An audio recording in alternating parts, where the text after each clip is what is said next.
Hello, everyone, and welcome back to the Gaming Mix podcast, your official podcast from analogstickgaming.com. If you don't know me, my name is Jordan, one of the co-owners, and down below me today is the founder himself, Jeff. How are you doing, Jeff?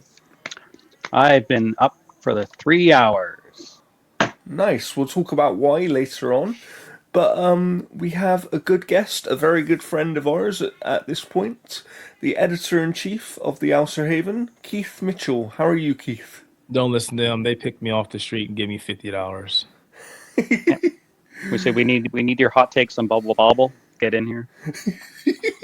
Gotta talk about stuff. Here I am. Keith, I'm doing good. It's Friday. It's Friday. Before we get to video games, Oh, here we go. can we just talk about how the Eagles are champions? Yo, if you are a Chiefs fan, I feel bad for you because you got raffle stomped. Yeah, they played Raffle shit. stomped. I mean, the Eagles defense just absolutely shut them down. Like they had nothing. There were interceptions everywhere. Like they're intercepting their own ball. That's how good they were playing. So a couple things. Sorry, I'll keep it brief. I will try. This just goes to show you that Mahomes is not the end-all, be-all, greatest quarterback that people think he is, because that man in the pocket when he gets rushed sucks. He had no game plan. He was like, "Oh my God, people are coming after me. I don't have any blockers. What am I gonna do?"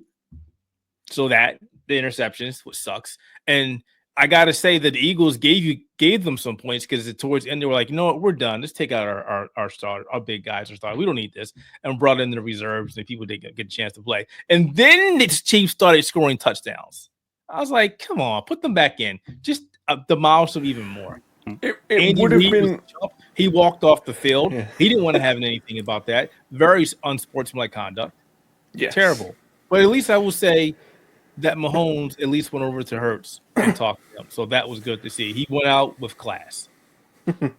I will say it would have been amazing though if the Eagles shut them out, because that's never happened in the history of the Super Bowl, right? I was really hoping, but I was like, "You're not covering your man. Come on, cover your." But you know, it was fine. It was fine. I'm not a betting man, but I kept saying that this was not going to be a close game, and I should have did it. And I should have listened to Charles Barkley because he said the same thing. He literally said it was going to be like 34-21. So he was close. He was damn close. I should have bet. That is funny. I would have made some money. Fun. But yeah, as you know, well, you may not know, the Eagles were the team that got me into what I would call American football. Yeah, we gotta go this American football because he doesn't like calling it football because it's soccer.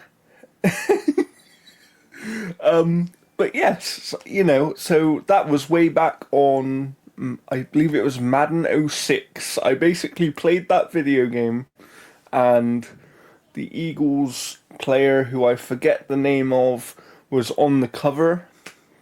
And then from there, I just kind of got into the Eagles and started following the sport more. And I've been an Eagles fan ever since. I will admit that I still don't understand all the rules, and the fact that there's so many ad breaks in American sports kills me.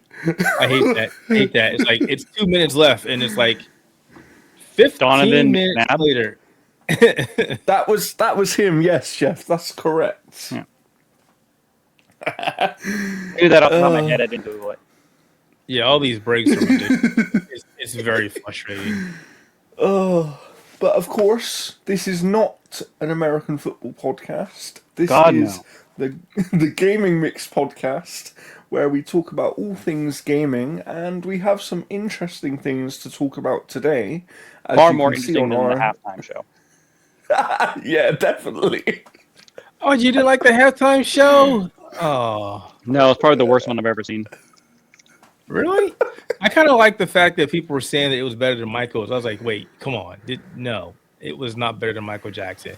Michael Jackson had for 2 minutes, basically like commanding attention. And then he's like, put on the glasses, and the director's like, "Thank God," and then started. And it was a different era. Michael Jackson didn't have streaming. He didn't have all this stuff that we have now. Michael Jackson demanded your attention, and he was Michael. So no, he was not better than Michael Jackson. Get that out of your brain. No, he was not better than Michael Jackson, not by any leap or bound. It just looked like he walked into like a flea market, grabbed whatever he could off the rack, and then put it up. Oh God. But anyway, let's get to video games, shall we? Because there's been some interesting news, and there's also someone that I don't like that has made an interesting comment about someone who used to run another company that I don't like, and it might be the one time that I agree with this person. So It's should we basically start with equivalent that, to like Jeff? Skeletor going, Hordak was awful. I wanted to keep him there to take on She-Ra. Should we start with that piece of news, Jeff? Why not? All right.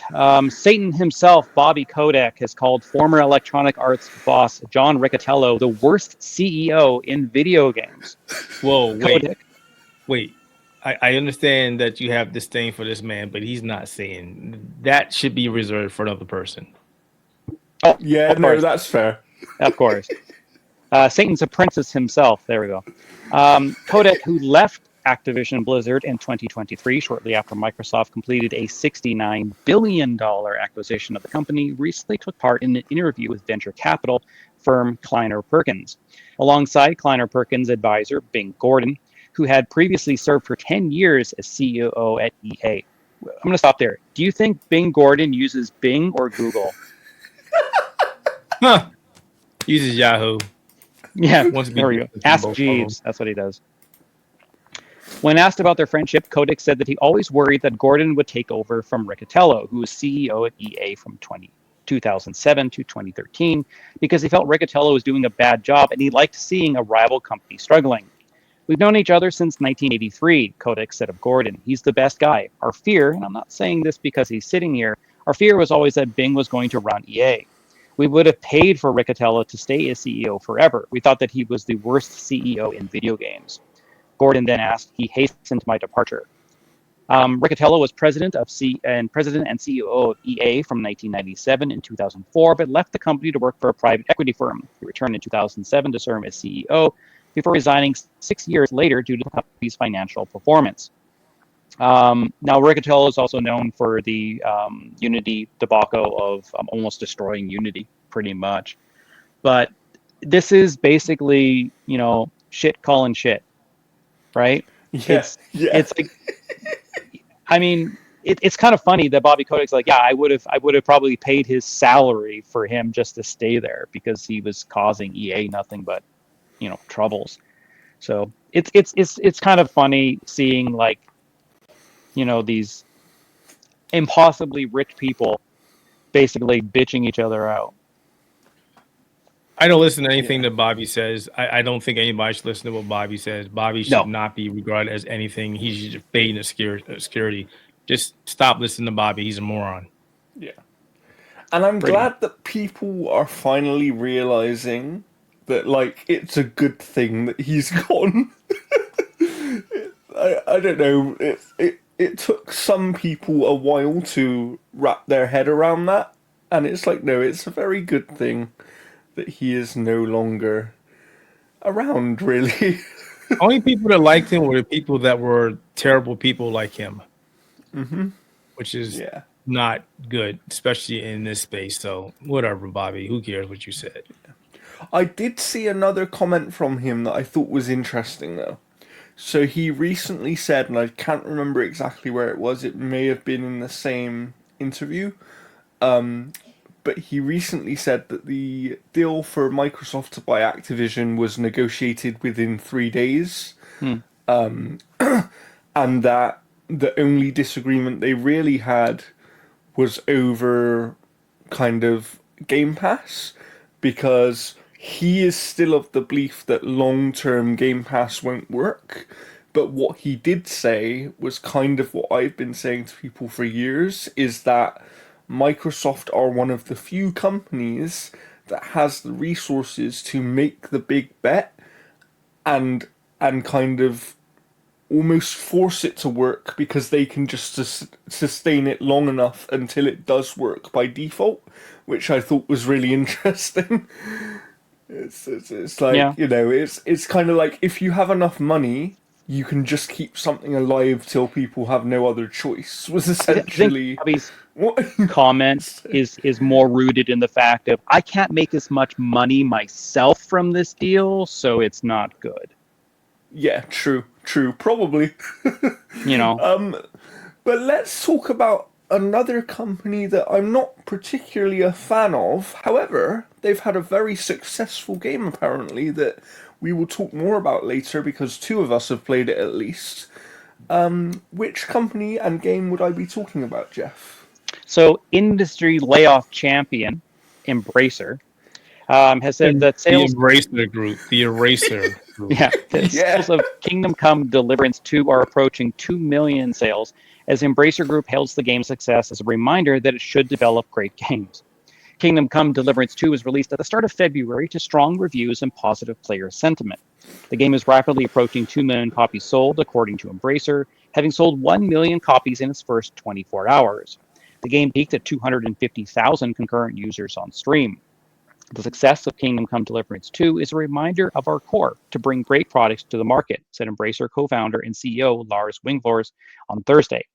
High quality teams need to have the resources and time to execute their visions. When you have the right teams, this trust benefits everyone, including gamers, employees, and shareholders. I'm convinced that we will remain among the industry leaders in our core business verticals in the future. So this is Embracer basically like contradicting almost everything that they have done like in Up the last until this 2 point. years, saying when Yeah. you have the right teams and the right people, yeah, but you're letting all of those people go. Like you look at Yeah. something like Insomniac and Sony's teams, which have had almost like no layoffs to a certain degree.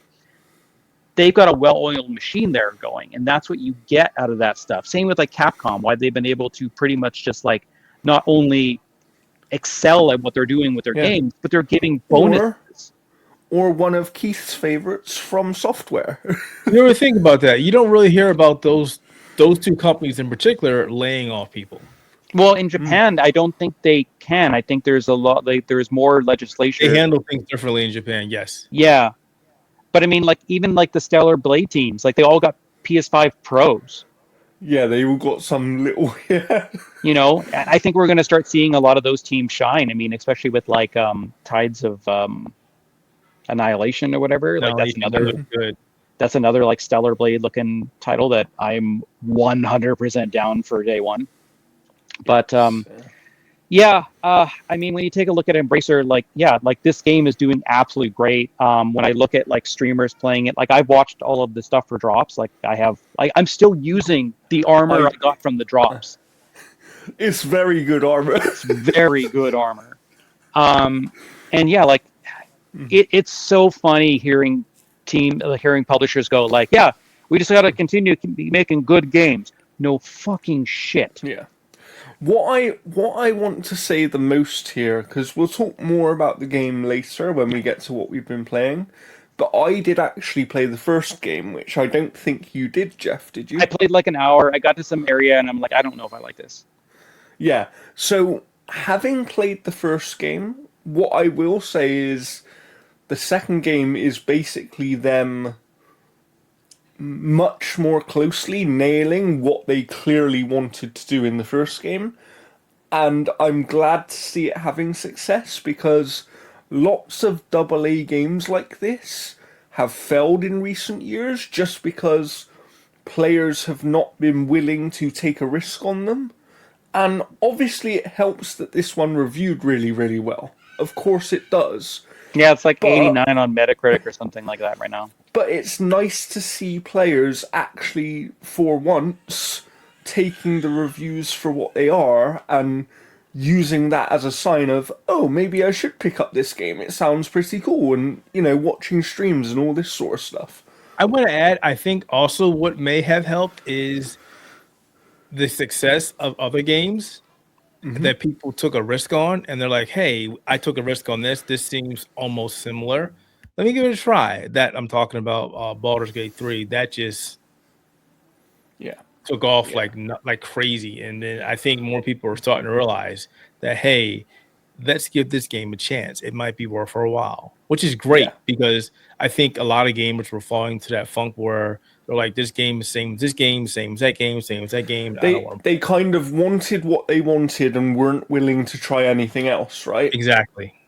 Yeah, and they've had a that was the huge problem. campaign with Twitch streamers as well. I've been seeing a lot of people basically with like drops and all that kind of stuff too. So its social Put it media this way. presence has been great.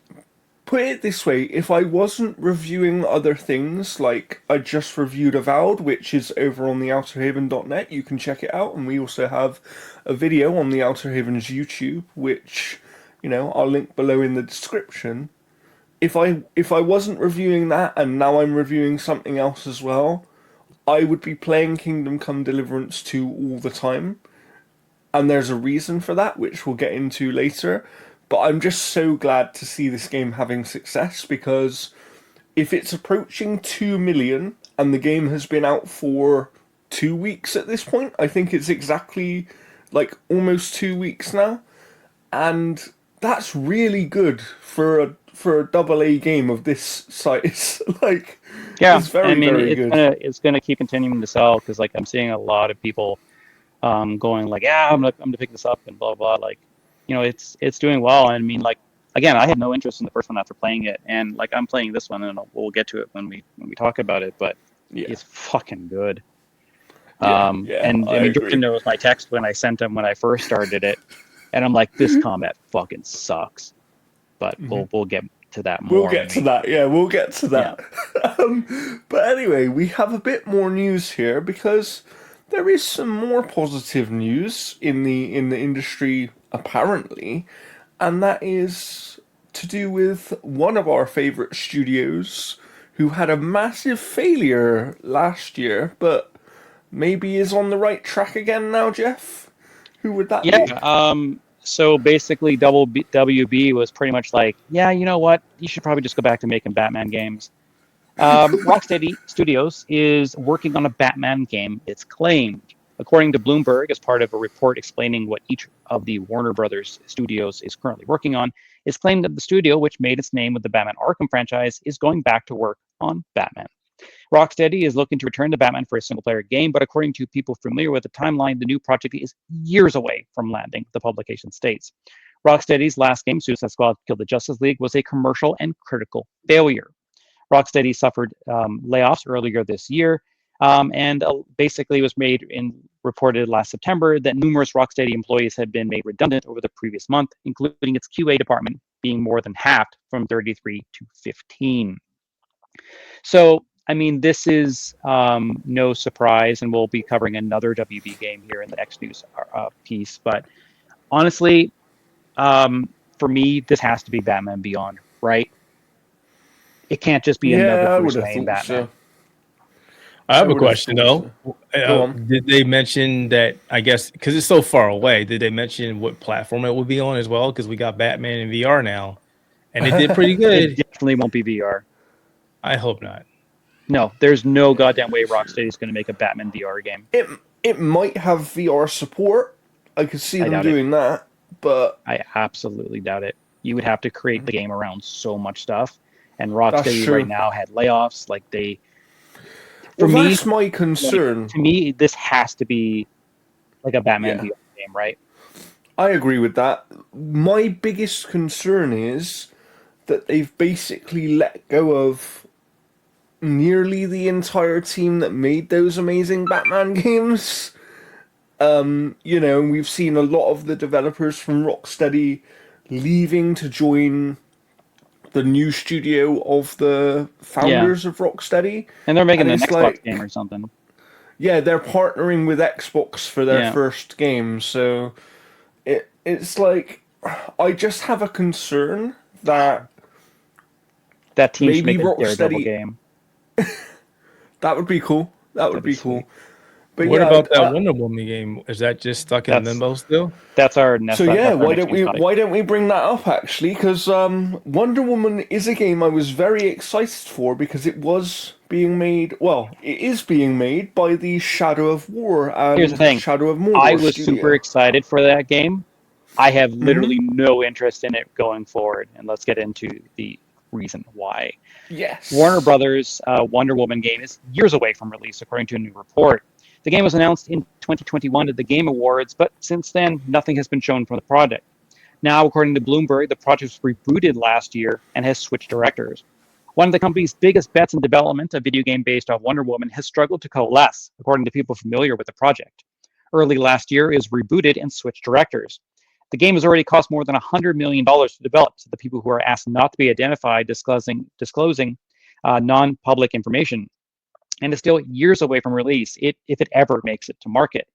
One thing that has been, as far as I know, confirmed, I'm not seeing it in this story here, but apparently they have ditched the Nemesis system. No. Which is apparently the only thing that I was interested in. Yeah. Yeah. Screw that. Out. That's literally I'm gonna one see of if I the can best confirm it. systems in gaming.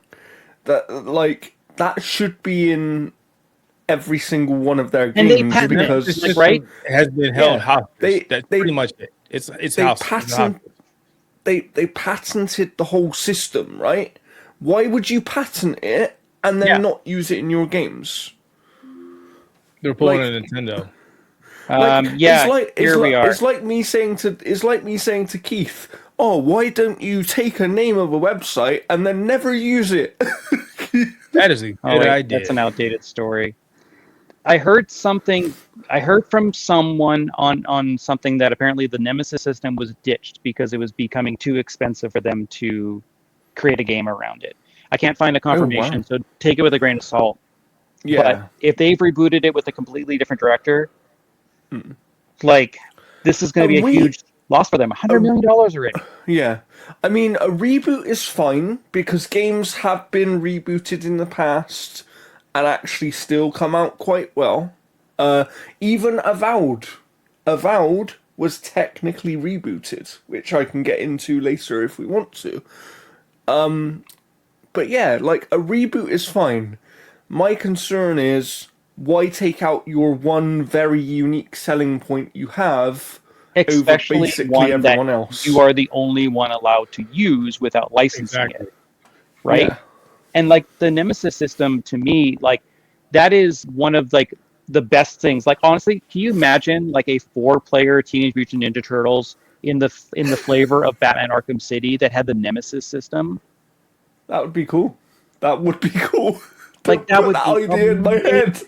Show up, Bob killed you, and you come back, and he's got like friggin' like spider arms or shit, like he's upgraded. Like, that would be cool. That would be cool. Yeah. So we'll see how Wonder Woman pans out. I'm interested to find out when we will see it again because obviously they say this game has been rebooted. I don't think we see a trailer till the 2027 Game Awards. Interesting. Because what we don't know is we don't know when it was rebooted. Like, for all we know, it could have been rebooted 3 years ago. It's true. Last year, I think, in the news report. Interesting, okay. So it's at least 4 years away. Yeah, that's fair. That's fair, yeah. That's a good point. Well, it is what it is. We'll see how it comes out when it comes out. There is a game that we will leave till in a minute because it will be a nice thing to talk about. But do you know someone that I'm a fan of who's had some interesting words recently? Harrison Ford. Harrison Ford. That is correct. Alrighty. So, Troy Baker's performance as Indiana Jones is proof that AI isn't necessary to keep some characters alive, Harrison Ford says. Baker played the iconic adventurer in last year's Xbox and PC release, Indiana Jones and the Great Circle, which is also coming to PS5 this year. While Indiana's appearance in the game is based off that of Ford, his voice and motion capture were instead provided by Troy Baker. Now, in an interview with Wall Street Journal, Ford has suggested that Baker's performance is a perfect answer to those who feel AI can be used in the future to create new performances from actors who have either retired or passed away. This publication asked Ford whether he was taking precautions to make sure digital AI versions of him wouldn't still be appearing in movies after he had died, particularly because his recent roles in Indiana Jones and the Dial of Destiny and Captain America Brave New World involved capturing his appearance to turn him into a younger Indy and Red Hulk, respectively. Ford replied that there was no need to use AI to artificially create new performances because there are other ways to continue his characters. You don't need artificial intelligence to steal my soul, Ford explained. You can already do it for nickels and dimes with good ideas and talent. Then, referring to Baker's performance as Indiana Jones, he added he did a brilliant job and it didn't take AI to do it. I mean, you have actors like Robert Downey Jr., like his estate basically has stated that you cannot use his likeness or voice or anything ever. So, I mean, you can get people like there's people that do a pretty decent Tony Stark. Not amazing. Sometimes it's a caricature of Robert Downey Jr. But there will be someone eventually. That's the Yeah, thing eventually. is, I mean, the people that do Johnny Depp's Captain Jack Sparrow can like fucking Yeah. nail it. yeah. Right? I do want to say, while we're on the subject, because Harrison Ford brought up Troy Baker did actually win an award last night at the DICE Awards for achievement in character, essentially, which is the DICE Awards version of Best Performance Yeah. for Indiana Jones. And Indiana Jones and the Great Circle also won, get this, an Xbox game winning this. I think people will be quite surprised. Achievement in story. so, Yeah. so you know. It's Baker's best performance he's ever done. I agree. I completely agree. I shouted that out in my review on the Outerhaven. But yeah, I thought the performance was brilliant. I think Harrison Ford absolutely has a point here of there will always be people that can help you to keep these characters alive. Yes, you may not be able to use them in the same ways that you did previously. Well, For example, you might have to do animation-based stuff rather than live action. yeah, I mean, But who cares? there's a guy that can do all of the voices that Seth MacFarlane does on Family Guy just as good. Wow. So if Seth MacFarlane ever wanted to walk away from Family Guy, that guy could take over and you wouldn't even know. Yeah, yeah. So, I think it's a very good point. And what I will say is, I still do think there's a use for AI. And I still do think that, even for AI voice acting and stuff, I actually do think there's a use for it eventually. I don't think we're there yet, but I do think that protections need to be put in place for people that don't want AI to ever use their likeness, voice, Like there's etc. so many different facets of AI. Like even Joseph Ferris from Hazelight was saying basically that every new piece of technology can make people redundant. AI is just another one of those things that if it's used correctly, it can aid in development more so than counter it. And every type of Yes. technology, when you fight against it more, it ruins the project. It ruins the product, essentially. When you Yeah. embrace it and use it properly, it can be almost nothing but a positive. Yeah. So one thing that I've always thought, and this is just me with my kind of developer brain switched on and thinking about things that could be possible with AI, but we just recently saw, which we'll get into in a minute before one more news story, Days Gone Remastered was announced, right? And Shocking everyone. they're bringing in new accessibility features. Can you imagine how cool and useful it would be if we can get to the point where AI was able to go in and do the accessibility features retroactively to games? You know? Because it's like accessibility, I'm a firm believer of you shouldn't be charging for accessibility. And if someone wants to play a game, they should be able to. So if you can essentially have your own AI that is taught by your designers of what kind of accessibility they want, or it could be something as simple as adding subtitles to older games that didn't have them, right? Yeah. But that makes a difference. And that is a way of using something like AI that could potentially be a big positive. And I most of the think. time, you get those companies who are like, "Oh, we just don't have the manpower." It's like, well, okay, then use AI because it's not going to be taking Precisely. away. It's not going to be taking away a job if you don't have the manpower for it. Yeah. If you don't have the manpower anyway, and especially for, indie companies in Yeah, particular, imagine if they could go, and I've said this before, even if you had a tool set for them built into an engine where they can just switch on certain switches and it builds in accessibility, like that would probably be powered by AI, right? Essentially. But for teams like that cannot physically afford the people to implement this stuff, that would be amazing. And it's why as if it works, why would that be a bad thing for anyone? But I think Keith might have some thoughts. So Keith, what did you want to say? No, I have this entire thing about AI. I've had so many different conversations with people regarding AI, but I'll just simplify it really quick, and you guys touch base on it. When used properly, AI is a tool that can and will benefit everybody. Obviously, as you mentioned, there are some drawbacks to it. There are no guidelines. There are no regulations in terms of AI. And every time somebody tries to put one of those in place, it gets shot down because people don't understand the ramifications of AI if left unchecked. Not obviously going into a Terminator 2 or Terminator situation with Skynet, but just taking people's likenesses, their voices, taking people's jobs. There's a whole big thing about the negatives of AI, but at the same time, there's a lot of positive AI too, if again done properly. Yeah. So And that's the thing, like in summary, if we can summarize this AI section, I think what we're essentially saying is there just needs to be proper regulations put in place, right? And right, once you have those proper regulations, actually AI can be a really useful tool that is going to be a good thing for everybody. It's a hard one because people just don't want to.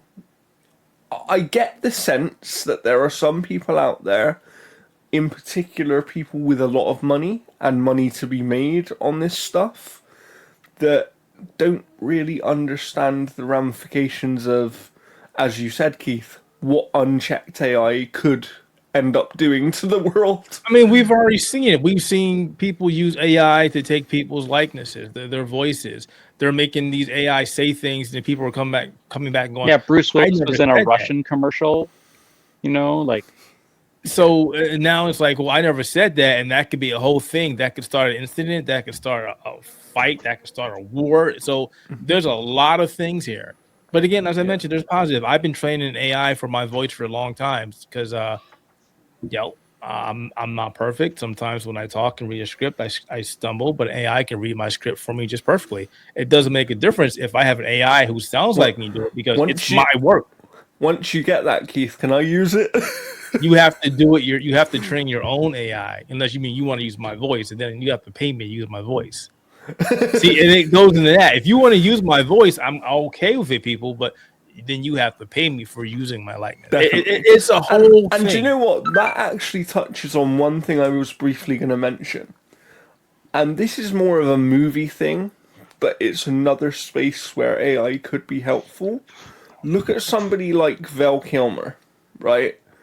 He can no yeah, longer talk effectively because of health conditions that he's had in the past.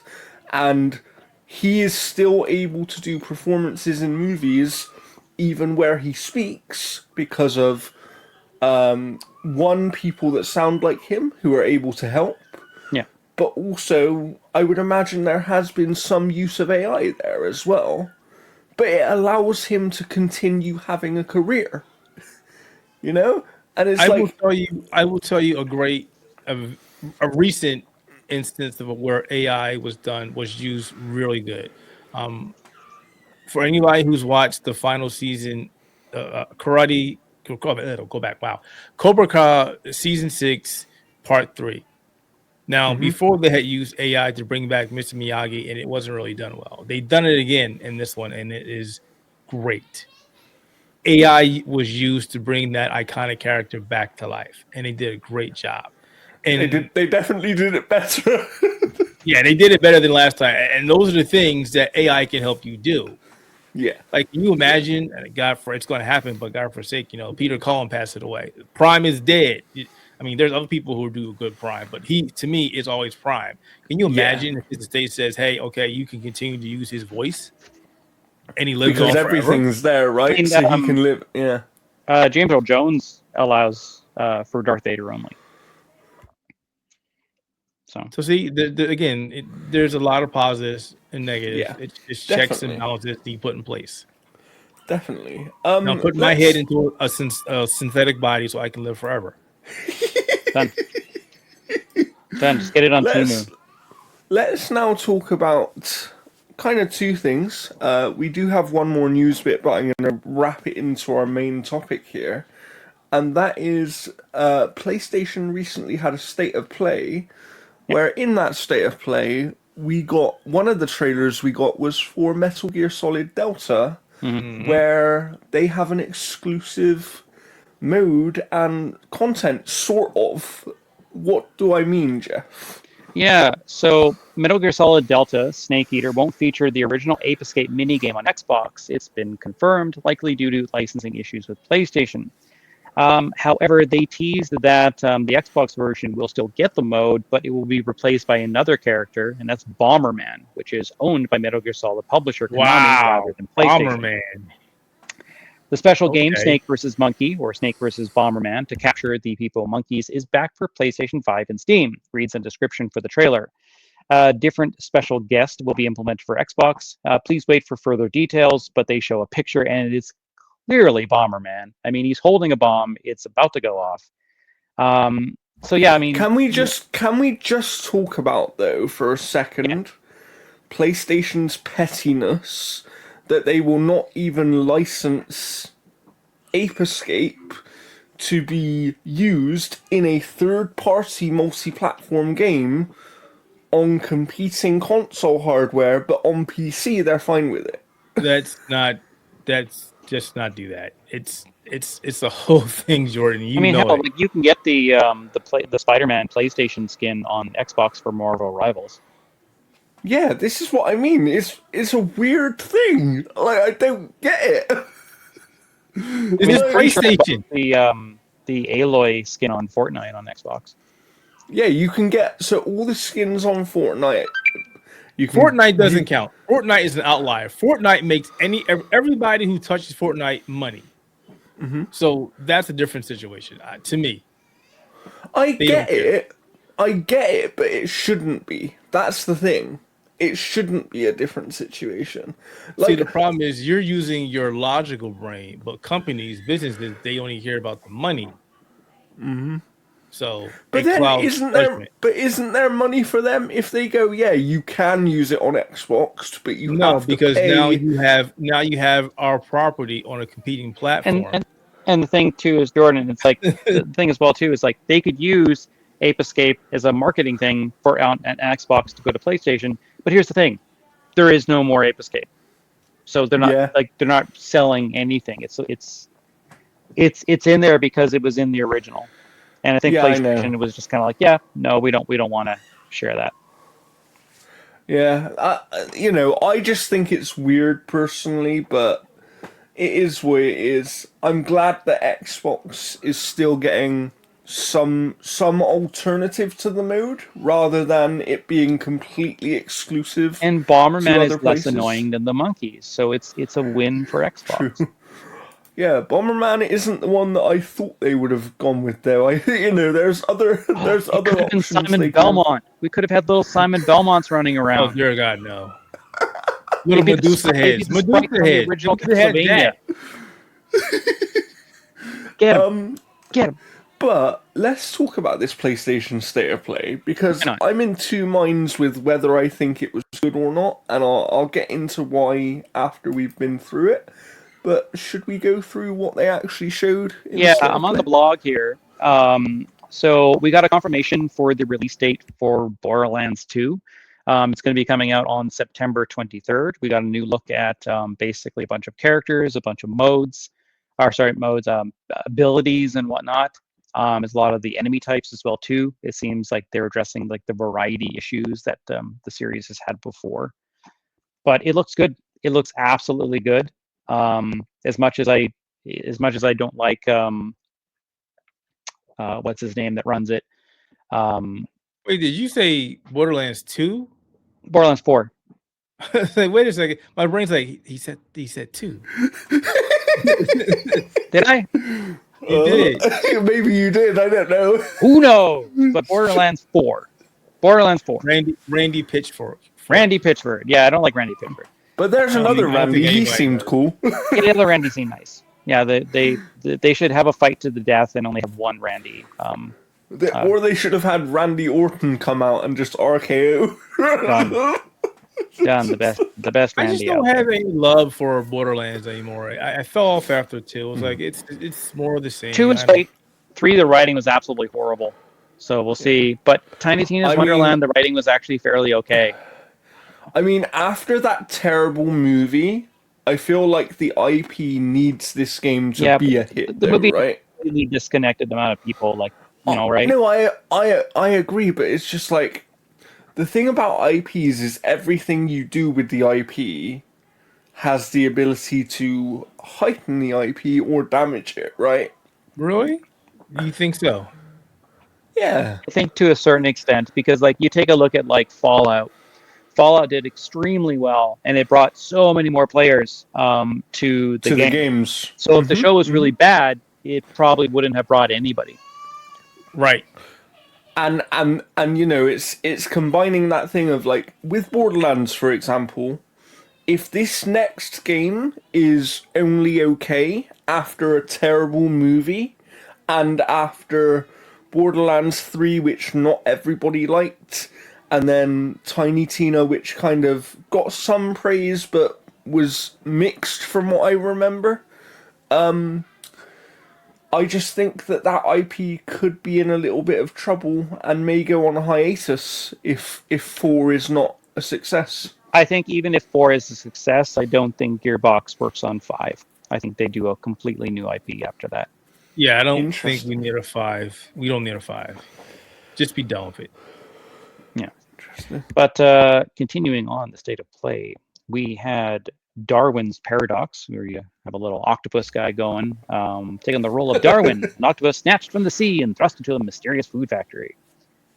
We also had Dave the Diver. We had Ichiban from the Yakuza Like a Dragon series, who's going to be joining. There's a bunch of other Yakuza game Like a Dragon characters. And have you seen this DLC? It looks like a little beat 'em up kind of thing. Yeah, they have a little side-scrolling kind of thing to kind of like complement that. I mean, Dave the Diver, like Balatro, is a game that is just cross-contaminating itself with so many other IPs. And it works. It works extremely well. And you know, I'm super excited to kind of see this play into I will say, I wish we'd start to see more IP crossovers in the AAA gaming space as well. Yeah, I think the licensing for that is so bullish. I think that they just have no interest in that kind of stuff. Whereas independent stuff, it's cheaper. Sometimes it's free. Yeah. You know?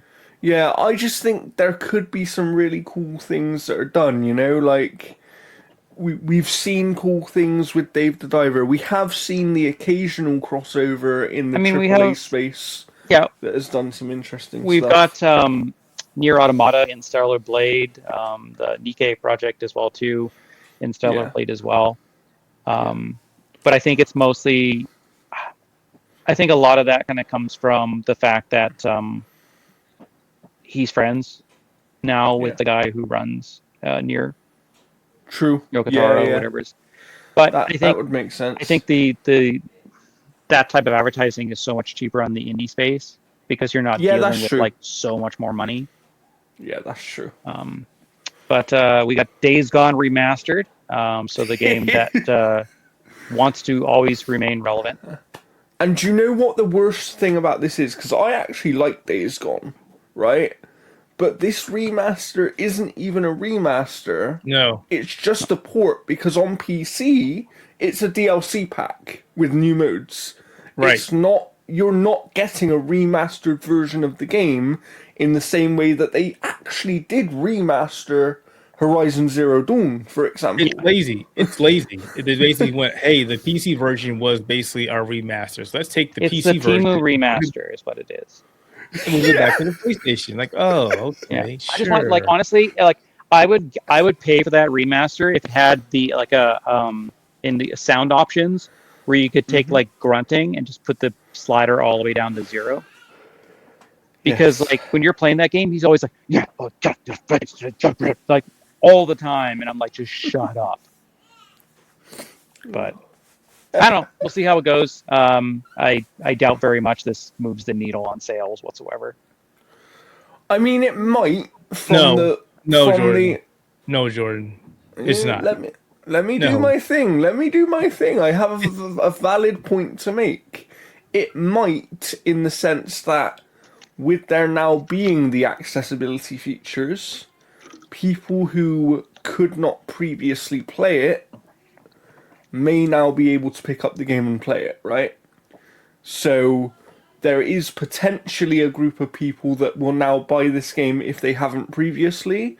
And I do think that although you won't get lots of new sales, this is almost guaranteed to make additional money for them, because people who own it on PS4 will pay the $10 to upgrade. Like, they just will. It's ingrained upon these people at this point, you know?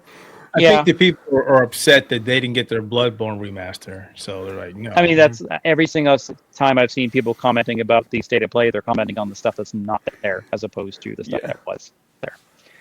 Yes. Moving on, we got Digimon Time Stranger, which is going to be kind of like an open world Digimon game. It actually looked pretty good. Directive 8020. This is by Supermassive Games. Can't wait for this. Is like their next thing, and it looks really good. It's the second season of the Dark Pictures anthology. So lots of people actually don't know this, because I never realized this, because they didn't release this information separately. But if you played the last Dark Pictures game, you could actually find something in the game that would show you a trailer for Directive 8020 and confirm that it was the start of season 2 of the Dark Pictures anthology. I like when they do things like that, little Easter eggs in the game. I love that. Yeah. But it seems like less and less that we're seeing stuff like that in games anymore. Yeah, definitely. Game looks good. It's going to be coming out October 2nd. Yes. We should be covering it on Analytic Gaming. So definitely stay tuned. I hope to cover it, but Outerhaven have new rules these days, so we'll see. Hey man, it's about having conformity and making sure that everybody has a fair shake. I know. Technically, I could request it right now though, because it does have a date. You could, but we're supposed to be talking about this show. I know. We'll come back. He's trying to get at me again. It's been a whole thing. It's been a whole thing. Banter Jeff's dog is going to do the review for Outerhaven for Directive 8020. 3 barks out of 5. All right. I like that idea. We got Five Nights at Freddy's: Secret of the Mimic. So that's going to be coming out. Why are they still making these games? Because kids the movie did extremely well. They're making another movie. I don't get it. Yeah. Kids love Five Nights at Freddy. A release trailer for Hell Is Us, which looks great. That's going to be coming out September 4th. We should be covering that. My key light died. Oh no. Lives of P Overture. So we got a DLC pack that's coming to extend that. I saw that and I was like, yep, give it to me. I'm good. That's all I needed. We got another trailer for Like a Dragon Pirate Yakuza in Hawaii. We got Lost Soul Aside, which looks fantastic. A very small development studio. It's going to be launching on PS5 and PC on May 30th. Metal Eden is an adrenaline rush sci-fi FPS by its creator, Riken Games. Metal Eden is set on a far-flung future space colony that's under threat. That's going to be coming out on PS5 on May 6th. We got a release date trailer for Metal Gear Solid Delta. It's going to be coming out on August 28th. I need to talk about this game for a second. Yeah, sure, go for it. Because Metal Gear Solid Delta is essentially remastering one of my favorite games of all time, Metal Gear Solid 3 Snake Eater. And it looks fantastic. Like all these all these really familiar characters and stuff being remade in Unreal Engine, you know, the latest Unreal Engine. It genuinely is a real glow up for the game. Yeah, I'm hoping you And can still kill that guy when he's far away and you snipe him, and then you just avoid his boss battle entirely. yeah, that would be cool. That would be cool. I am interested though because there were a couple of character models that I actually don't think are very faithful to the original designs. And I think that could cause some problems for them because with this kind of thing, we've seen it in the past that when actual remakes happen, people complain about changes to character Yeah, designs and Silent Hill stuff, right? 2 remake had that kind of controversy as well because some of the characters just looked more like what they were described as in the original than what they actually Yeah. looked like in the original. I agree. Yeah, so I'm going to be interested to see that. My hope with this though is that they do a similar thing to what they did with Silent Hill 2 where it's like it just needs to be Snake Eater and maybe slightly expand areas that you can explore or make certain things that you couldn't access before that were in the game but not accessible now accessible, right? Like we know that in Silent Hill 2, for example, there are roads that you can now go down that you previously were fenced off in in the original release of Yeah. that game. And and that's a small thing that okay doesn't make the biggest difference, but it adds something new to the game without Yeah, making it a completely different thing. I still think that this remake or remaster is going to be more Battle for Bikini Bottom rehydrated I think than so. Silent Hill 2. What I will say as well though is I think that for Metal Gear Solid 3 Snake Eater in particular, that's probably the right choice because that game that game weirdly the original version of that game holds up a lot better than something like Silent Hill 2 for example. So I don't think it needed the same sort of overhaul, but having it have new assets and stuff, I'm really keen to see if this is going to help the game find a new audience because I know there are some people that are fans of Metal Gear that have never actually played Snake Eater before, and I believe Me, that one of them might be here. Yes, Keith. yeah, I've never Because played it. I don't know how. I just never played it. the best way I can describe Snake Eater is it's probably the best story in the Metal Gear franchise. Yeah, it's the second best Metal Gear. I think 5 is Uh, still uh, like just so yeah, good. You know like what's funny and though is I've never played it, but I love the music, especially the theme song. yeah, Yeah, yeah. Henry So good, so good. Griggs and Williams or something I think came back. I don't Not know. yeah, not to spoil anything for you, but people of fans of the game will know this. When you get to a certain ladder in that game, Keith, you're gonna enjoy your time. Jeff knows exactly what I'm talking Da, about. da, da, da. Are you spoiling things? Sounds like you're spoiling things. No, no, I'm not spoiling Dun, dun, dun, anything. dun. So what else did we have in the state of play, Jeff? Absolutely nothing. Mind's Eye. This game looks great. It's like almost like it just kind of reminds me of I actually had a write up on this game over on the like a Outerhaven.net. like a Battlefield. You know when Battlefield did that modern day one where cops and robbers and stuff. It kind of has Yes, that yeah, yeah. vibe of that kind of thing. But That was this is a Hardline, Battlefield Hardline. yeah, this is like a really solid looking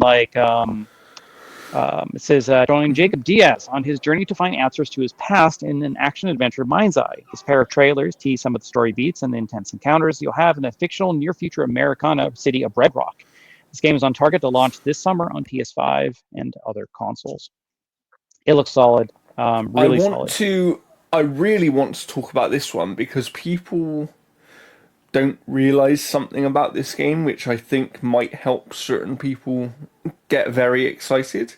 This is Leslie Benzies, who you may know as one of the lead designers and producers on the GTA and Red Dead franchises over at Rockstar.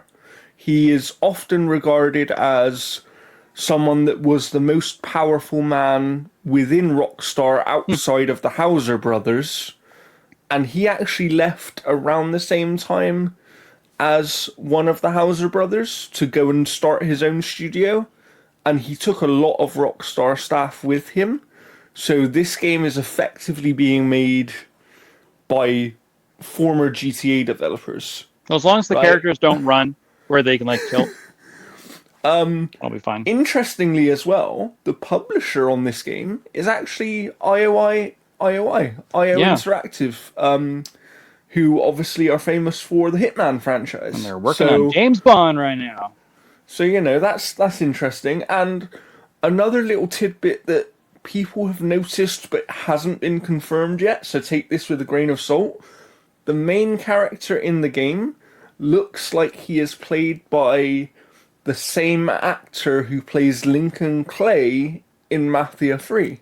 So that's quite like a funny little thing there, that potentially we have someone who's been in a Mafia game starring in the first game from a brand new studio full of former Rockstar and GTA developers. Like, yeah. So this is definitely one to keep an eye on, is what I'd say. Yeah, it looks solid. We got another look at Monster Hunter Wilds, which is going to be launching at the end of this month. We got another look at Onimusha: Way of the Sword with a 2026 release date. We got a trailer for the Onimusha 2 remake or remaster, I guess. That's going to be coming out this year. We also got a look at Shinobi: Art of Vengeance, which is very similar to the Ninja Gaiden game that's going to be coming out. Like, they're both getting these like retro throwback side-scrolling brawlers. So that game looks really, really good. Sonic Racing Cross Worlds, which is going to have that Ratchet and Clank portaling through worlds through the tracks, which looks really, really interesting. I'm still disappointed it's just Sonic characters. Like, it's not like where they did in one of the previous ones where you had like the guy from Shenmue and all that kind of stuff. We also got a new trailer for Split Fiction, which is going to be coming out fairly soon. Yeah. Splitgate 2 got another trailer with I think a beta or an alpha dropping on February 27th. We got the collaboration between Nikkei and Stellar Blade. We got another trailer for Midnight Walk, which is going to be coming out on May 8th. Tides of Annihilation looks fucking awesome. This is like another type of like Stellar Blade-ish kind of character action game, which looks unbelievably good. Let's see here. We also had Warriors Abyss, which I'm trying to get a code for. It's basically Dynasty Warriors meets Vampire Survivors, which looks unreal. It even features some of the characters from the recent Dynasty Warriors.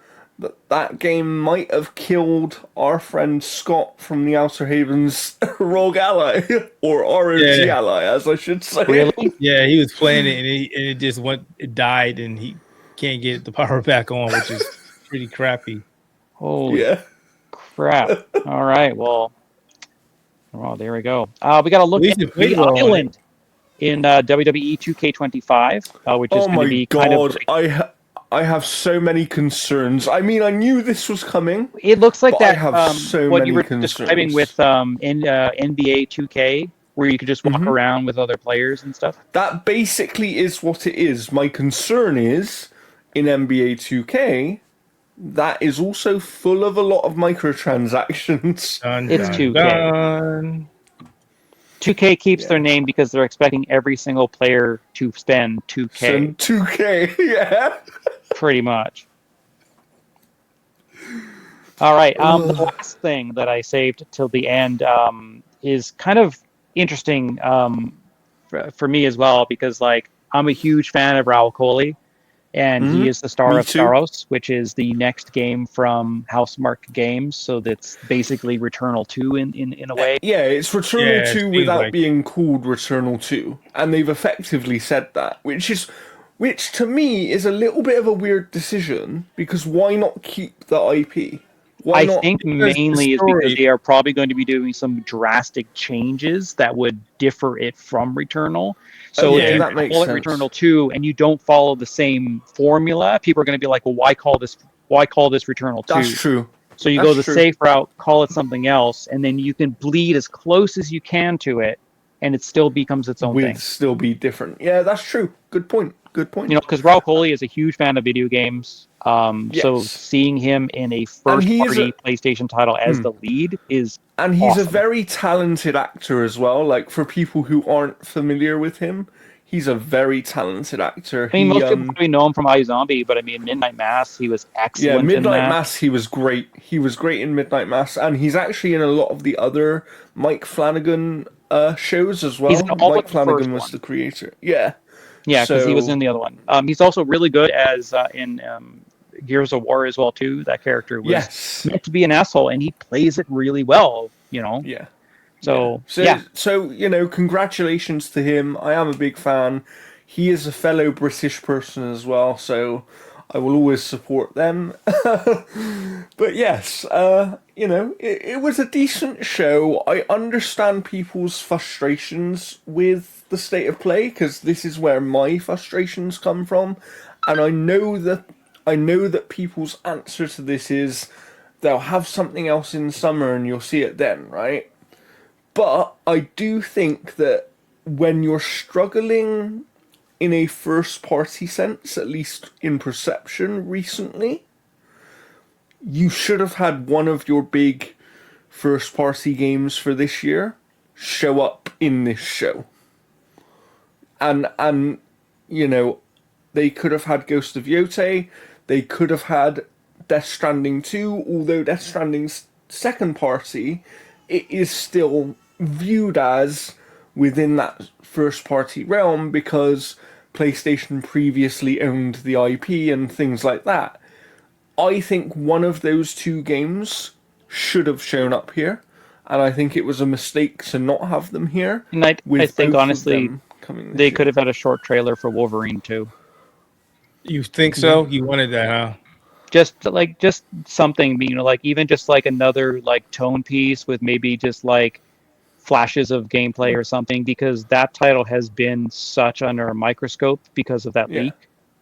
Yeah, and it's And I been think so that it's had a leaked at lot this of point. bad press because people are Yeah. seeing it as just Spider-Man with Wolverine. They're seeing games with incomplete textures and model work. I Yeah. think just having Yeah. like a boost of confidence for that would have been great, even if it was just like a 45-second trailer. Completely agree. Completely agree. Because Sony has like almost nothing coming out this year that is them. Yeah. Yeah. I do want to say though, because we glossed over it when we were going through the Yeah. state of play, there is obviously Split Fiction from Joseph Fares and Hazelight. It's crazy that game is basically coming in 3 weeks. I am currently down to review it for the Outerhaven, so I'm hoping that we Yeah, I should can be getting provide code. some coverage They've for said that. that they have me noted down, and I've been posting everything, and they've been really back and forth in terms of like actually keeping in contact. So Nice, that's good. That's good. So hopefully, both of the websites that are present on this show today will have review coverage of Split Fiction, and you can tune into that on I the just gotta find someone to play outerhaven.net with, and unless we get codes at the same analyticgaming.com. time. Well, I mean, remember it this way, Jeff. There's the friend pass. Yeah, So technically, if you get a code before I do, you can invite me and I'll play with you, yeah, or but if you're getting it on whatever. PC, I don't think I can run it. No, but you might be able to run it via Steam Deck. Maybe Steam Deck. we'll take a look. We'll brainstorm on that later. I do wonder actually. Has there been any confirmation? Because Keith would like to know this, I'm sure. Is it going to be Steam Deck verified? Have they said anything about that? No. Oh, Fiction will be deck compatible. interesting. Okay, so not fully verified, but in the compatible range. Yeah, because remember, there's three sections for Steam: Yeah. verify, compatible, and good luck. So compatible Well, even effectively verified means it doesn't really mean much runs. anyways, because Wayfinder was Yeah. verified and that thing ran like ass. Yeah, yeah, yeah. I think verified most of the time, in my experience, tends to be more about is the text readable and is the it kind of those sort of things. That's not even real too, because like there's some games I've played on Steam Deck that are verified and the text is unreadable. Wow. Wow. Like the Metal Slug Tactics, whatever like that, you could Oh not yeah, read you the said. text at all. It was unreadable. That's crazy. That's crazy. So now let's get to what we've been playing, and I'm gonna ask Keith first because he's been fairly quiet on this episode so far. Is there anything you've been playing that you can talk about, Keith? The Monster Hunter Wilds beta. So good. I will be playing the Elden Ring, Night Ring. So that I'm debating stuff I Nice. could say. Well, tell me. Well, tell me. Let's start with Monster Hunter Wilds because I haven't played it. Jeff has, They're but I know terrible. you. I know you have played the beta as well. So you tell me about the beta, Keith. How is it? What is to tell you? It's pretty much if you played Monster Hunter World, it's everything that World was, but 10 times better. Having the Why ability is to it have better? the weapons feel a lot better. Thank God they fixed that from the first beta. The world is more alive. There's a lot more going on within the bios. The fact that the weather system changes how you play, that is a really big. It's really cool. A cool feature. I always like it in games when weather actually can have an effect on gameplay. That's super cool to me. It, Yeah. it definitely does here. It's cool. And Like you could be out in the field and lightning hits out, and you can try and position the monsters to the lightning, and the monster gets cooked too. That's really cool. the The mount, mobility in the game is also yeah, substantially the more mobility is paid. a lot better. The mount just makes things so much different. I hated the fact that I love Worlds, and then Rise came out, and then they got the really cool, what was it, the Palamute, Palamute. and it was like, all right, cool. Can we get something in Wilds or in Worlds? And they're like, no. So that sucks. We actually have this now, which is cool. Crossplay is amazing. We've been asking for this for the last two games. It's kind of weird. I don't like how it's implemented, but it works. So I really like that. Um, I mean, that's just the combination of the things. Also, the bosses or the monsters are really cool. The monsters are really cool. It's it's like I said, if you play Worlds, this is like 10 times better. They took a lot of stuff what they learned in Worlds and added it here. And And That it's a is it's lot easier good to get to into the hear. games too, because like when you're doing like campaign stuff, you can actually sync quests now. It's a lot easier to like actually play with other players. yeah. I'm excited to see, whether this game. Because there's a lot more expectation on this game than there was going into Monster Hunter World, I think. And that game obviously blew up. I'm excited to see whether this game will actually do the same or whether the higher expectation will kind of be to its detriment to some extent. I think it's going to do about the same. The thing with this game is, and it always has been with Monster Hunter, if you're not a fan of this type of gameplay, the later games aren't going to pull you in either. Well, I mean, That I makes think this sense. one's going to be the most accessible because like it has a lot of tutorials to kind of go through and kind of teach you the stuff that you're doing. It's a lot easier to play with other players. It's more story focused than the previous games from what has been kind of shown off so far. But it Yes. just plays really, really good. Um, Good. like the fact that you can like, if you get down, whatever, you can just like whistle for your mount and it'll scoop you, pick you up, and then you can go heal. You can Oh, sharpen your nice. blade and run back in and then jump and then leap on the monster. And like, it is unbelievably cool. Not to mention you had the grappling hook to like pull down rock formations like right on top of the enemies and stuff too. And the ability to have two weapons now, that's cool because I always take my primary weapon and then I also take the light bow gun so I can just take pot shots at enemies as I'm running around on top of the mountain. That's just so much fun. It's like it's like a tank. It's fun. Yeah, it is incredibly good. And based on Maximilian Dude was saying that he got to play like the first little bit, and he says like the performance is so much better than what this beta was. So this beta is like a very early build. You see my face, it's like I can't say nothing. But something I can talk about, of course, is Avowed, because thanks to Xbox and Obsidian, I had the pleasure of reviewing it for the Outerhaven. You can go and find my review right now, theouterhaven.net.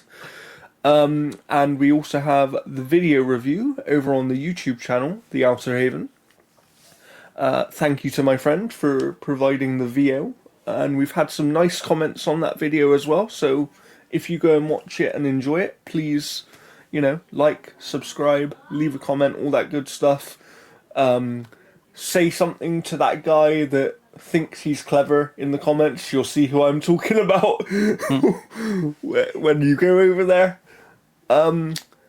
But I really, really like Avowed. And full disclosure, I haven't been able to finish it due to technical issues on PC.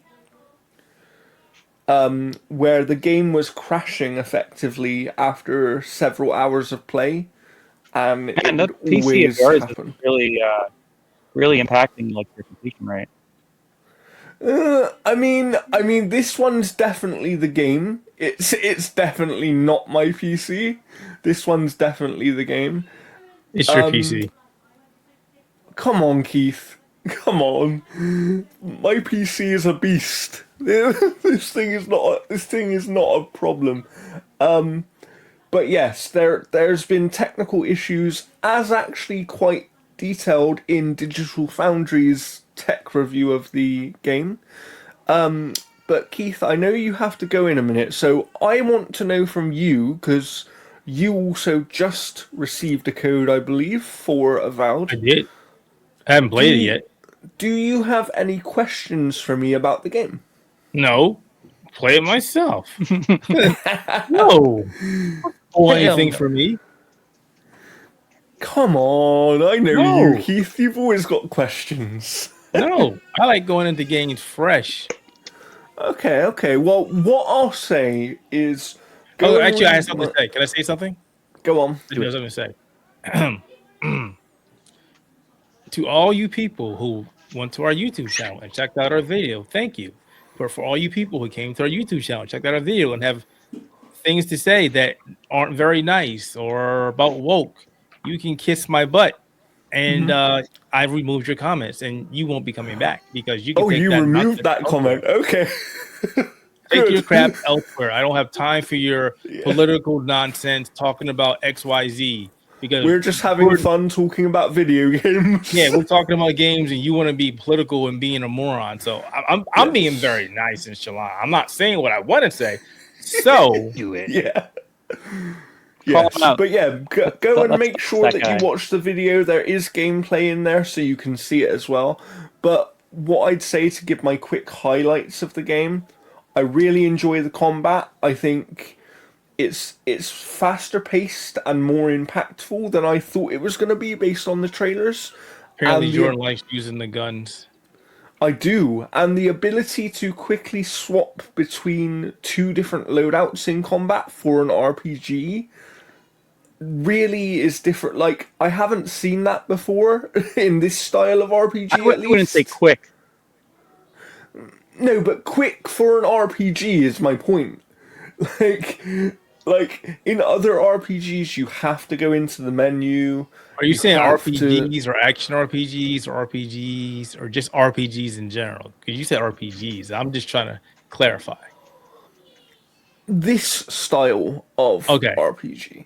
Okay. So your Bethesda and Obsidian style of first-person or third-person RPG Fair I enough. think occasionally has some issues with quickness of doing things, and I like the fact that having loadouts here does alleviate that somewhat. Do you I do. play in first person or third?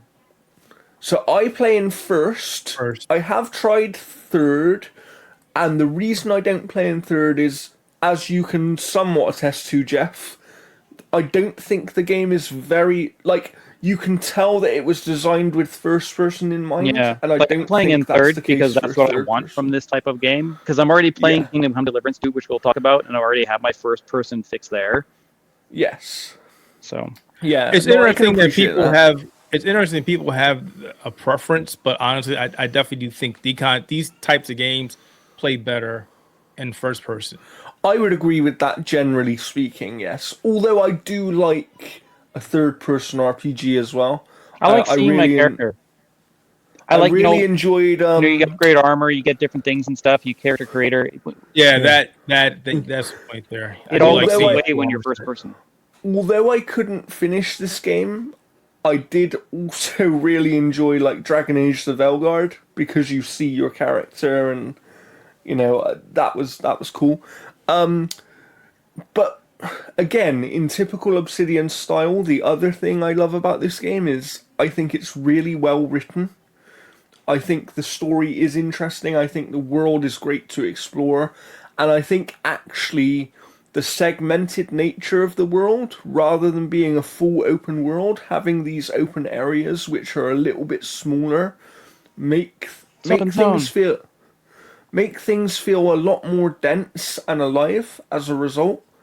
And I mentioned in the review that I don't think the vibrant color palette will be for everybody, but I actually think this is a really nice looking Yeah, video game. it makes it stand out and kind of gives its own Yeah, identity when you have like the purples and the teals and all those different things and stuff. yeah. I mean, like, And I think the yeah, line I put in my review is like I've had enough of brown and grey RPGs to Yeah, last me a you said that. lifetime. So so like having something that looks a bit different is actually really nice. But I love Avowed. If you're wondering whether it's worth the early access fee for the premium upgrade, I actually would say yes it is based on what I've yeah, played. you get a decent head start. Like I played about an hour and a half of it, and it's still Yeah. kind of weird that you're playing as this like special character, which is essentially just like you're playing as a clicker from The Last of Us, pretty much. Um, I mean, I turned off that stuff where like the characters will still acknowledge Yeah, it, but you I turned can. off all of the You can weird, turn off. like I don't want a stick going through my eye and all that other bullshit. And Yeah, yeah, yeah. And there are but lore reasons for that stuff which I won't spoil, but it is nice that you can turn it off if you want to. I know, Keith, you have to go in a second. Yeah. So is there anything you'd like to plug before you jump off here? No, but thanks for having me on. Well, I should say yes. Thanks for having me on. Of course, you can always find me over at outerhaven.net, or you can find me over on Blue Sky at Shadowhaxor, SHADOWHAXOR. I'm always over We there will. talking video games or technology or And talking Keith about loves good vibes. Souls likes. We'll have And him I love back on no, no, to. no, no, no. And I love action RPGs / Souls likes. And we'll definitely have him back on, maybe even next week if we can arrange it, to talk about some Elden Ring Night Rain. That would be cool. You're I'm like our so resident expert here, I'm so Keith. mad. I'm not mad, jealous, frustrated that we keep getting skipped out on these hands-on preview events. And I'm like, come on. I know, I mean, yeah. like I'm gonna say this. This is just me being me. You even have people that don't even play these games come out like, dude, what the? Yeah. Yeah. I'm Anywho, one of the that's people my that thing. actually plays these games now. Thank you for joining us, Keith. Thank you Yep, for yep. playing Elden Ring with me. I look forward to playing Night Rain with you. And yeah, we will see you again in the future. Thank you very much. All right, time to go thank you. rescue 6 sons from school. Later, guys. Later. But yeah, like I've actually liked what I played of Avowed so far. You set up like the camps and stuff, and you can kind of like upgrade and like customize outfits and all that kind of stuff too. Then your first companion is basically like Garrus from Mass Effect. It's the And same he voice is. He actor. is the same voice actor, and he is a very Garrus type character. So actually, you know, I think that works really well. It's interesting because there's a lot. Companions have more uses in this game than the game explains to you. And is something I mentioned in my review is like one of my favorite things was to make camp and just go and talk to them and learn about their stories, learn about the world. As I mentioned before, I think the writing is excellent in this game, and that's no surprise being an Obsidian RPG. I think they're known for very good writing. What did surprise me, however, just because I haven't experienced this before in a lot of RPGs at least, was the fact that I was doing a I was doing a kind of conversation with Kai, who's the first companion that you get, and we're at the camp and he's like, "Oh, would you like to train with me?" And then you choose to train with him, and it's only a dialogue option. You don't go into like a mini game or anything like that. Yeah. But you train with him, and just you taking the time to have that conversation then gives you a permanent stats boost to certain stats based on what you choose to train. And to me, that was really cool because you see that in other RPGs where dialogue choices can make an effect on things that will happen, right? I don't think I've ever seen a dialogue choice where the dialogue choice itself actually impacts other stats that I have on a permanent basis. So I found that quite cool. I thought that was interesting.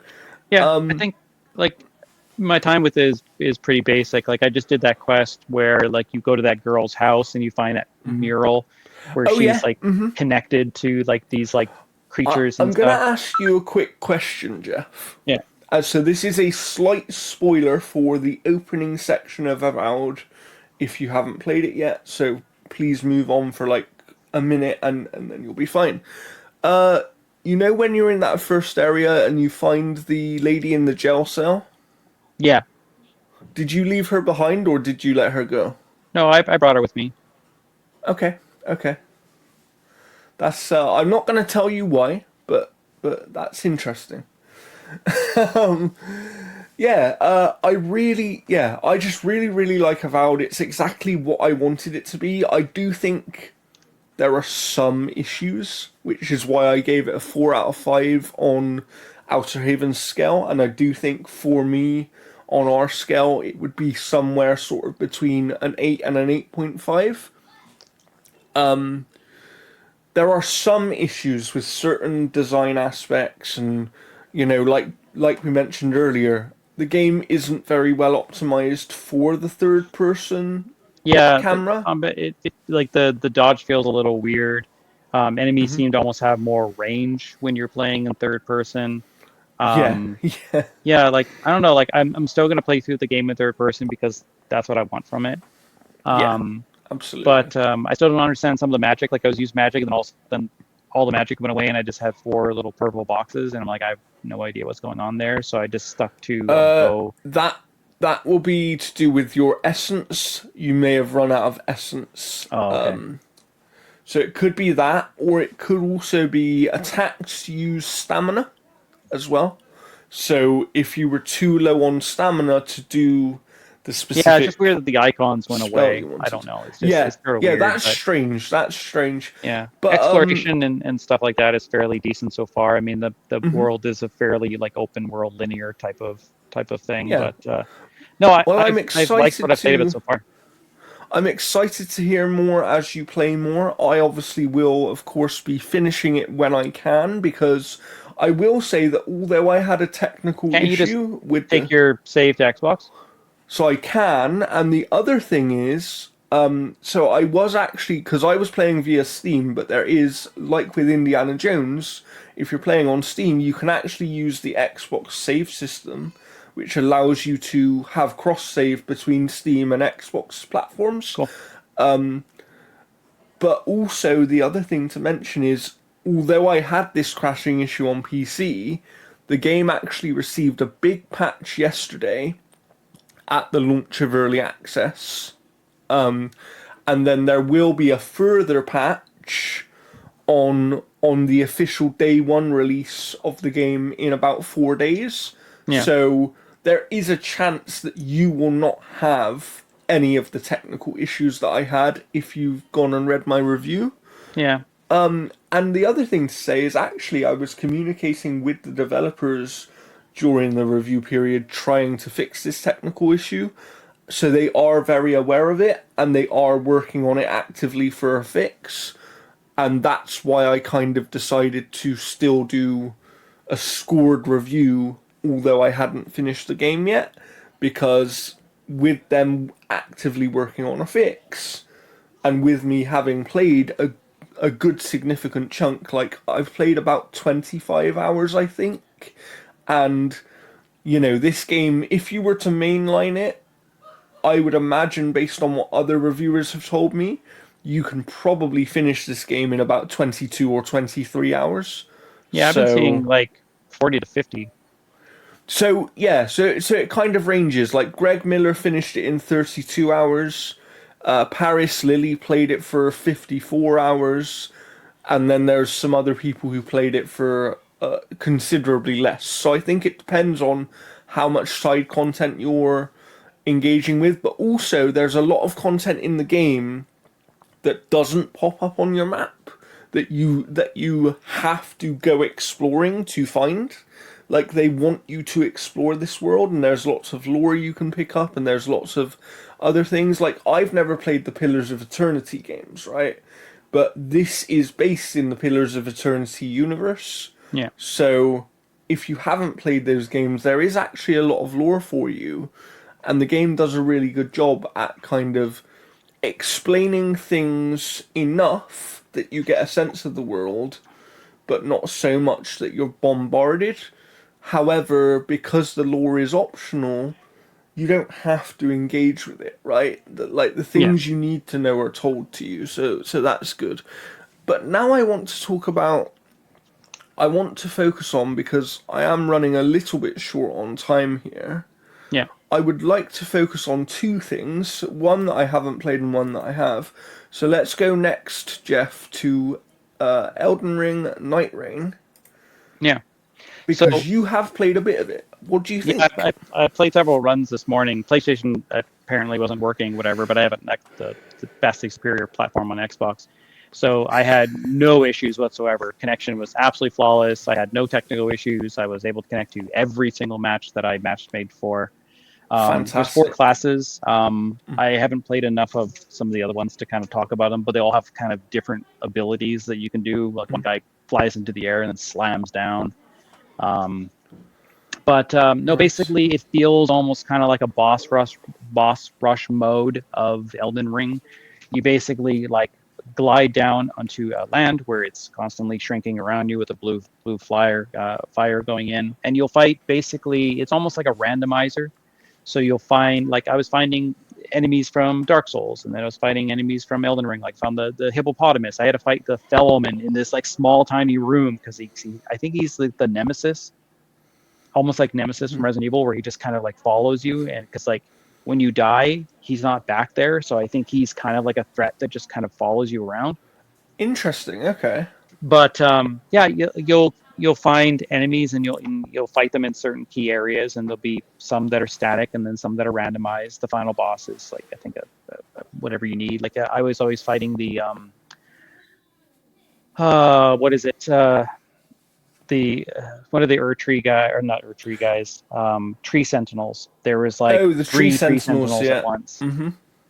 And you fight them in this like forest as the blue fire is just all around you.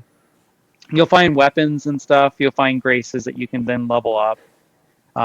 It feels just like a very fast-paced version of Elden Ring. But you're playing with 3 players.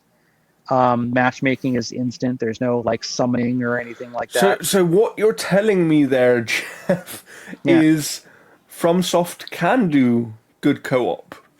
Yeah, no, the co-op was excellent. I mean, when you die, like you go down and you have to like hack away at at your co-op companion to get them back up. And then if when they get down to enough, it's like three. So if you like hack, and there's one, hack, there's two, hack, three, then you're back up, and you'll usually get about half health. And yeah, like it's really neat. You'll have like areas to go to, targets to go to, and there's no fall damage at all. Oh, good. So you can just jump right down, and yeah, like there's no like waiting for an elevator to go up. You just jump down, and then there's a gust of wind that gets you back up. So they basically removed a lot of the nitpicky barrier type They things removed the that stuff some that would people get in the might way have. of how fast paced this game is meant to be. Yeah. So Yeah. there's no horses or anything like that. You'll find weapons that you can then get, and then you can like upgrade at like various shopkeepers and stuff that you'll find around the area.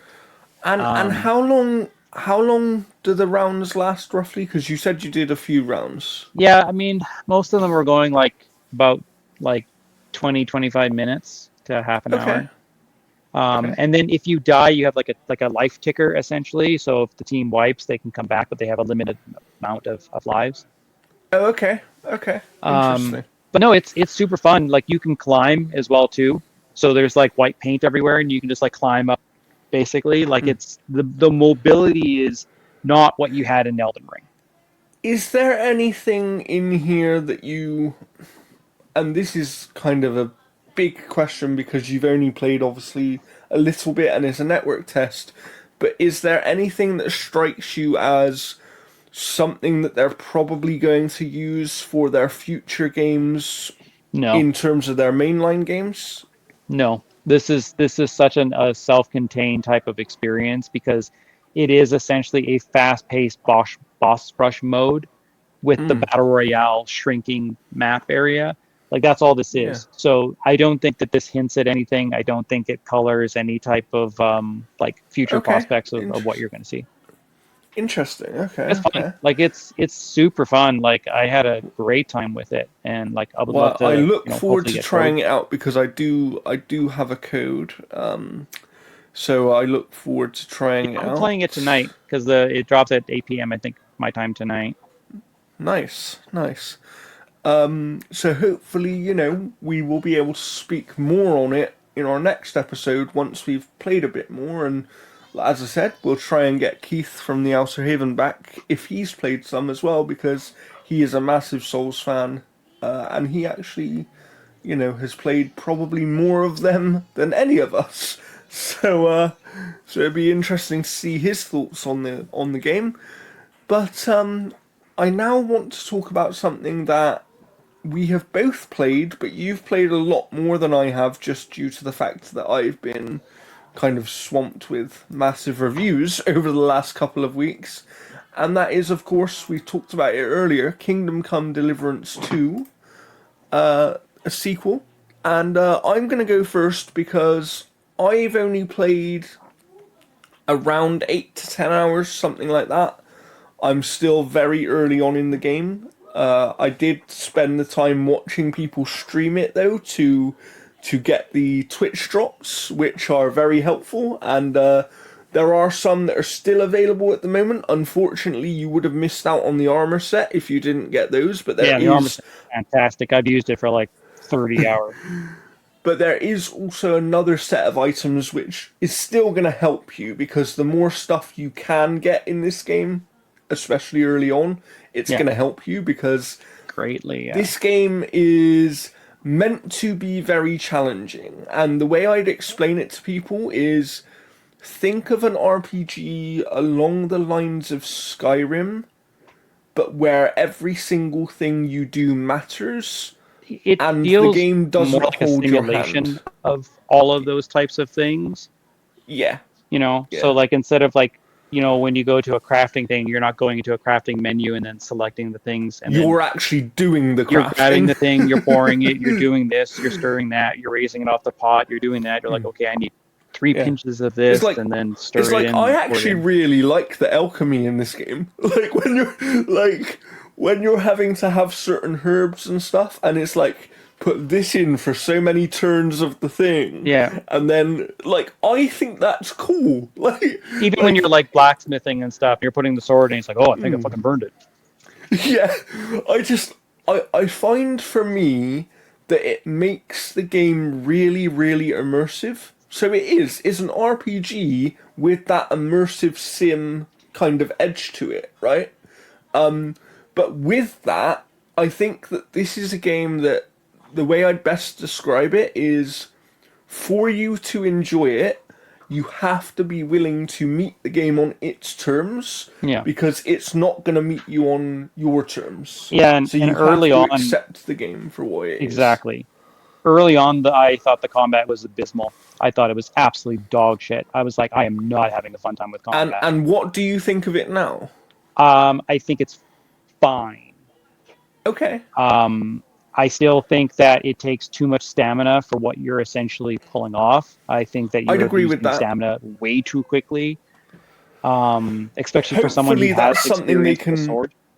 Hopefully that's something that they can adjust in patches because I know that that is another complaint that other people have had about the rate at which you lose stamina impacts on the experience in Yeah, combat like I because like having stamina the is very companions with crucial. me. I have my dog, so I just usually get the dog to like sick him. He's like, "Hey, fuck it," and he turns around, and then I'll just whip him in Yeah, the back of the head.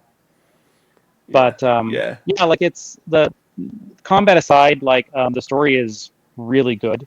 The voice acting is kind of what you want for an era, a period piece type of thing. Yeah. Like it's It's still funny pretty because they're good. all British.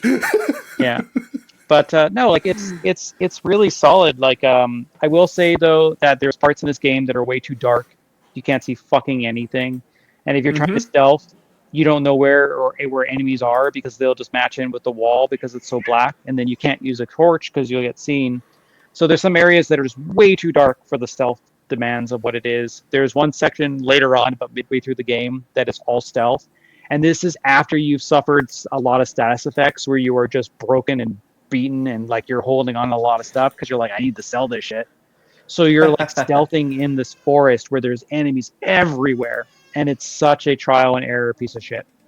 That part was just not fun. But there's a lot of things that I like. Like one thing that is, it doesn't tell you that you can fast travel, so I didn't know for like fucking 15 hours that I could fast travel. So I was walking everywhere. Yeah. But no, like it's To be fair, the game doesn't really tell you anything. to I mean to a certain extent it does explain certain things with like this little drawings and stuff like that and everything like that. Like I've done a lot of the side quests. I think I only missed like 6 side quests in the first area, so like I explored it pretty fully.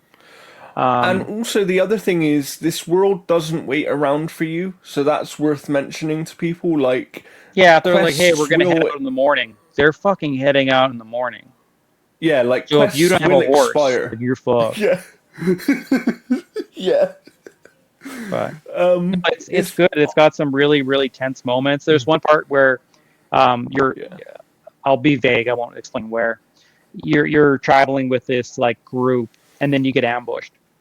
And as everybody was dying and I was fighting and having to move on because it pushes you, I was looting all the bodies and I probably got like 600 gold from looting all the bodies. So that they'd kill. I'm like, loot the Gershons, loot the Gershons, loot this.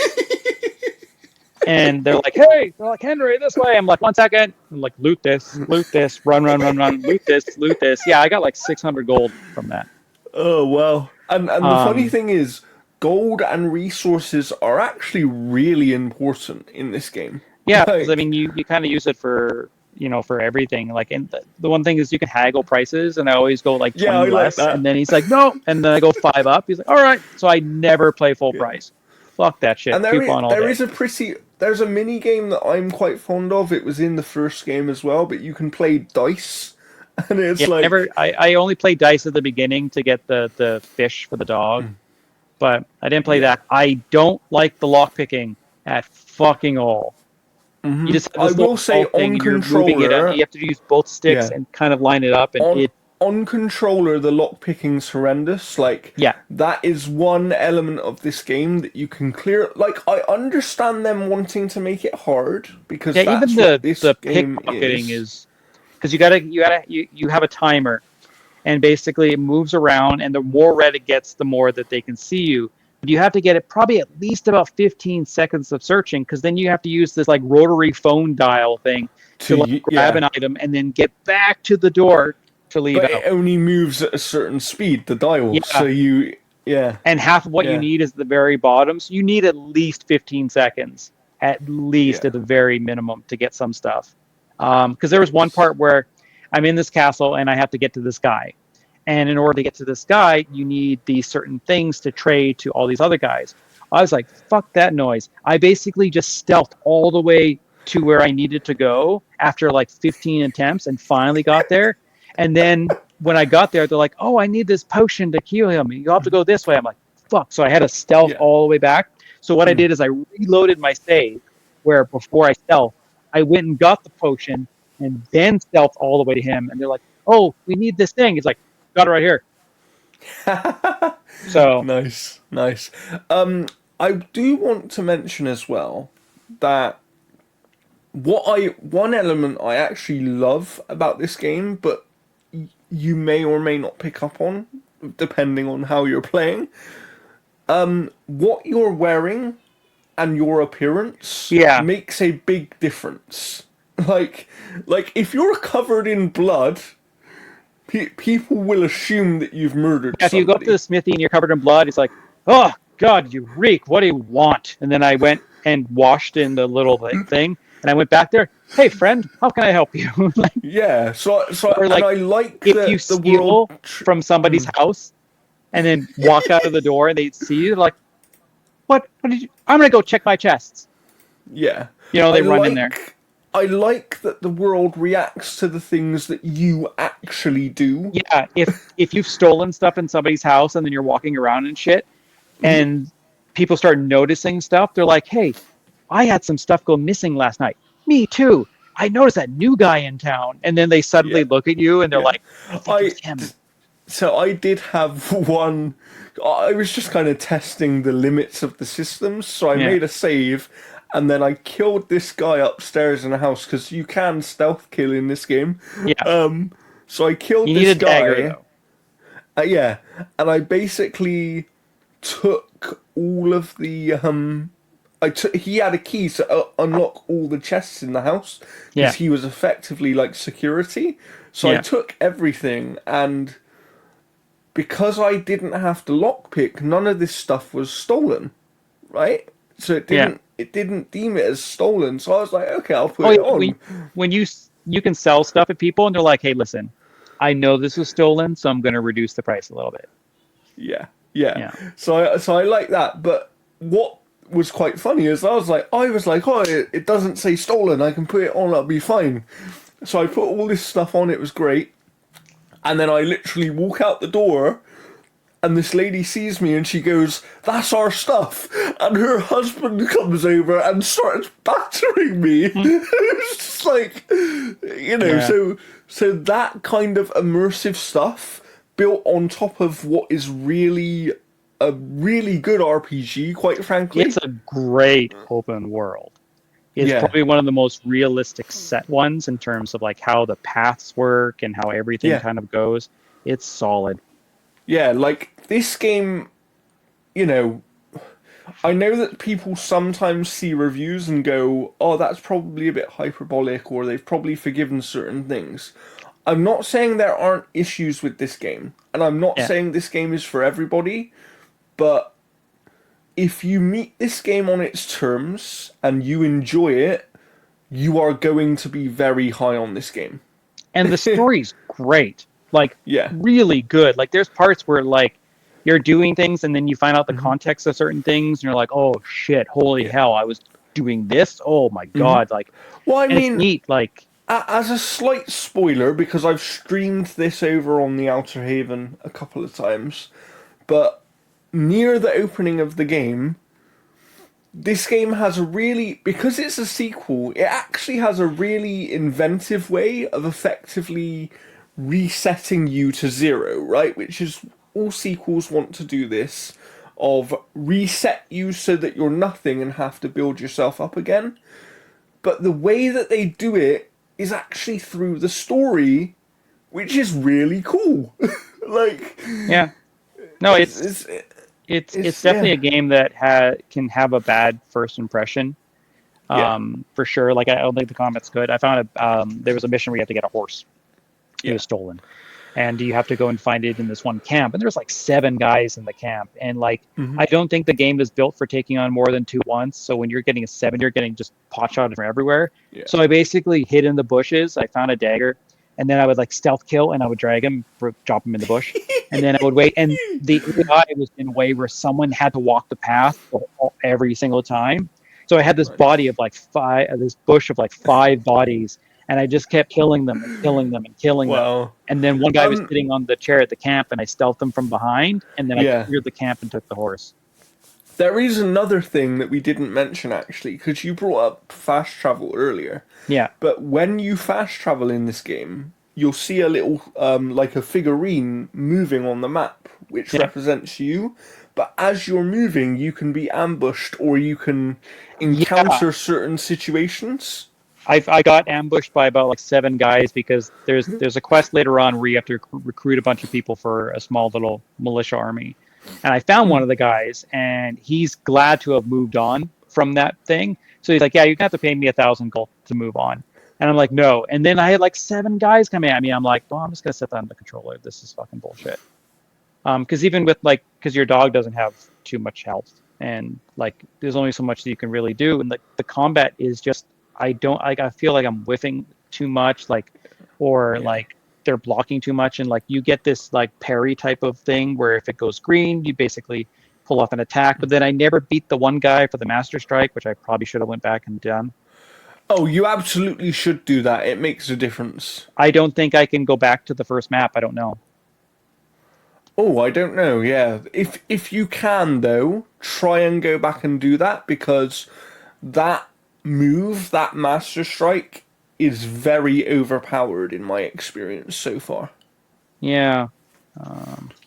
So I would recommend it if you can. But yeah, I really, quite frankly, from what I've played so far, I love Kingdom Come Deliverance 2. I don't think it will be for everybody. I think it's Oh, I think you extremely can. There's a video here. nice, nice. How to get back to the first area. I think it's an extremely harsh video game, and I think that lots of people will find it too harsh in its systems and in what it's doing. But personally, this is the kind of route that I would have loved to Okay. see. So the way that you get back to the first area is you find a caravan and you pay 200 gold to go back to Trotsky. Ah, okay. So at least there is a way back. That's Okay, nice. yeah. What I'll do is then I'll travel back, learn that move because I probably have enough armor and ability to kind of do that, and I'm not under a Yeah. time crunch for any missions right now. Yes, that's good. Oh, But yeah, the horses control like ass, and they want you to race with them. Fuck that shit. Like, oh my god. I Like, haven't done any races yet, but oh, but I saved right before it, and like honestly, when you do it, you can like if he's going like this way, just go straight.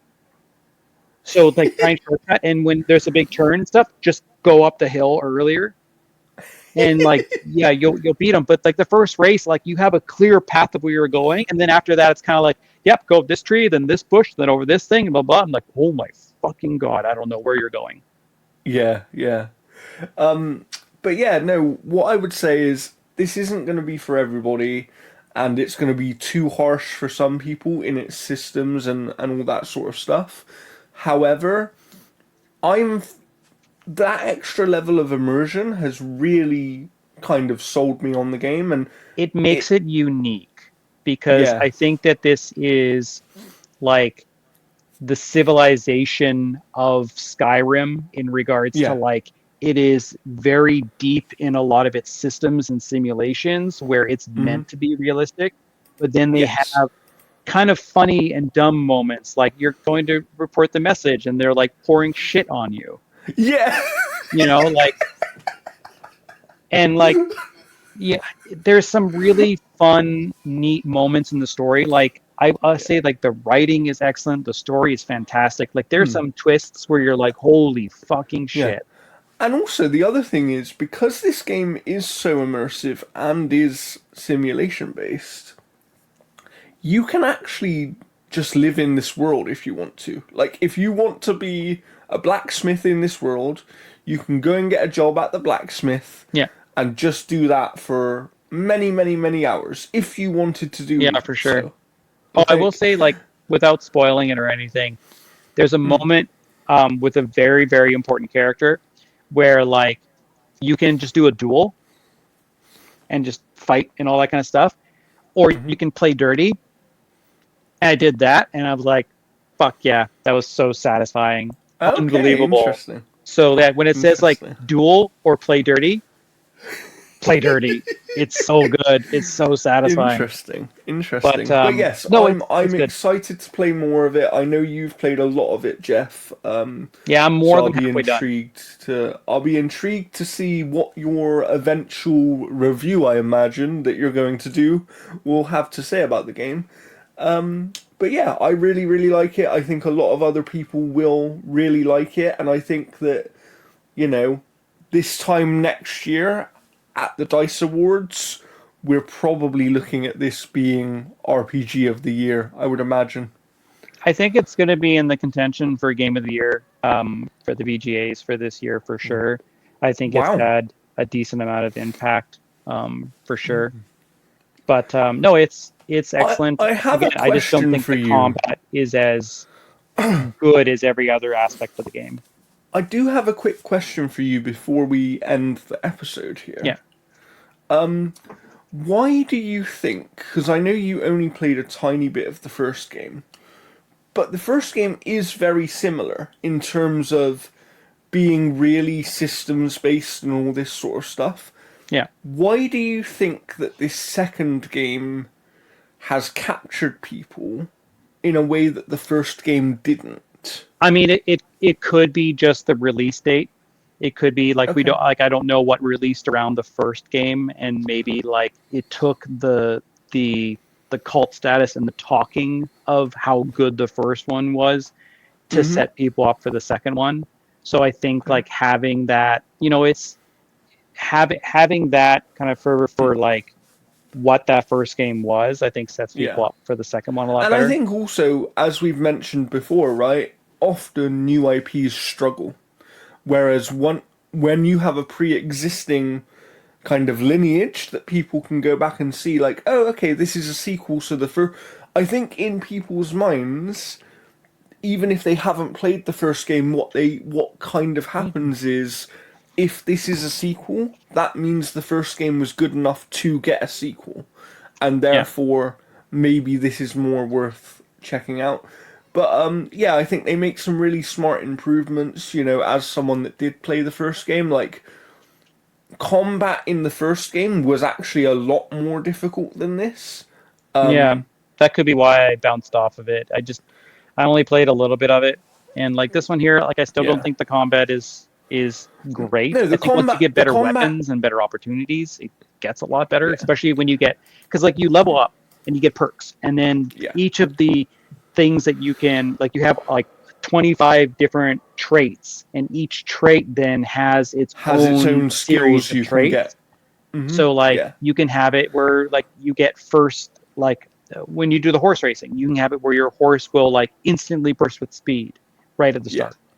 And a lot of these traits you can get do make a significant Yeah, difference. and it's the Like, Skyrim it, system where the more you what run, you do, yeah, what you're you like do. running like Like, do you know trait what I will was doing? increase. Do you know what I was doing at one point? I purposely over encumbered myself, Yeah, and I was walking around over encumbered because it increases your strength.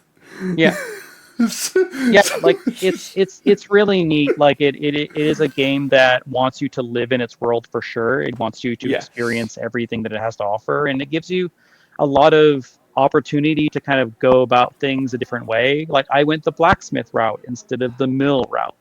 Yeah. And I just found that the blacksmith one was a lot better. And you'll get these side quests or these quests that kind of like have you interacting with different aspects of the systems. Like it's not the same side quest over and over again. Yes. Yeah. They tap into different avenues of certain things. Where like, hey, I need you to go and make these potions. So then you'll learn the alchemy. Like, hey, I need you to go and do this, and then you'll learn how you to can race a go horse. and you can dig deeper into any of these systems that you want to. That's the other thing. Like I was mentioning earlier, I can easily see people spending many hours in this game just being a blacksmith or an alchemist just doing alchemy and selling stuff, because you could spend 30 hours doing that at the start of the game, get loads of gold, and then go and buy some brilliant gear, and your experience would be very different because and the you've more that you invested haggle and the time. more that you deal with commerce, it builds the trait up for like how charming you are or whatever, and then that decreases the So cost of stuff. effectively, the more you invest in the game gives back to you. Yeah. But again, you have to be willing to meet the game on its terms. I think that's the easiest way of kind of describing it. One last thing I'll say that we didn't mention that I really love about the game is that every single NPC, for the most part at least, actually has their own life. Like, they have a name, people know them in the village, they live their own life, and you can have a really good reputation with one person and then a terrible reputation with another person, and that will affect things. It will affect quests you can do, choices you can make, all that sort of stuff. There's banter. I wonder what he thinks of Kingdom Come Deliverance. Well, he got scared of the wolves when you find the dog. When you get Mutt, yeah. Yeah, he was really scared of the wolves. He ran underneath the couch. Oh wow.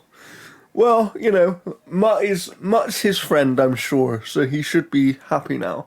But yeah, I would say that if you're into RPGs and immersive sims, Kingdom Come Deliverance is definitely worth playing. Jeff will have a full review for it at some point. I may well do a second I would take say on that probably review. next weekend. Nice. I'm I'll definitely talk about it more on the podcast as I get to play more.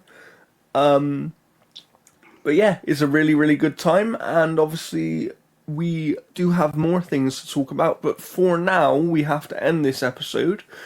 And we will be back at some point next week, so please make sure you like, subscribe, comment, all that good stuff. We did run a giveaway on the last episode for a month of Game Pass, and I sorted that out with our winner there in the comments.